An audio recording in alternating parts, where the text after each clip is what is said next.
എന്താ മക്കളെ നിങ്ങൾ ഇവിടെ ഒറ്റക്ക് നിൽക്കുന്നേ? നിങ്ങൾക്ക് എന്താ വേണ്ടേ? ചേട്ടാ, ഞങ്ങൾ ഭക്ഷണം കഴിച്ചിട്ട് കുറേ ദിവസമായി. അതുകൊണ്ടാണ് ഞങ്ങൾക്ക് നല്ലോണം വിശക്കുന്നുണ്ട്. നിങ്ങൾ ഞങ്ങളെ ഒന്ന് സഹായിക്കാമോ? അതെ ചേട്ടാ, ഞങ്ങൾക്ക് വളരെയധികം ക്ഷീണവും തോന്നുന്നുണ്ട്. ഓ പാവം കുട്ടികൾ, ഇവരെ എങ്ങനെയെങ്കിലും സഹായിക്കണമല്ലോ. പക്ഷേ എൻ്റെ അടുത്ത് പൈസ ഇല്ലല്ലോ. ഞാൻ എന്തു ചെയ്യും? ഞാനാണെങ്കിൽ വെറുതെ ഒന്നും ഇവിടെ ചുറ്റിത്തിരിയാൻ വന്നതാ. പൈസ എടുത്തില്ല, ഫോണും എടുത്തില്ല. ഷേ, എന്തപ്പ ചെയ്യാ? ഫോൺ എടുത്തിട്ടുണ്ട്.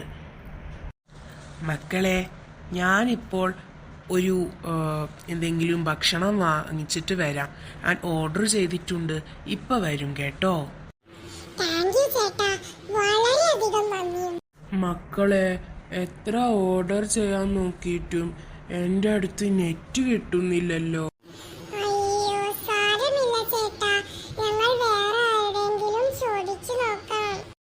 വാടാ, നമുക്ക് പോവാം. എന്നാ ഞാൻ പോവാട്ടോ മക്കളെ.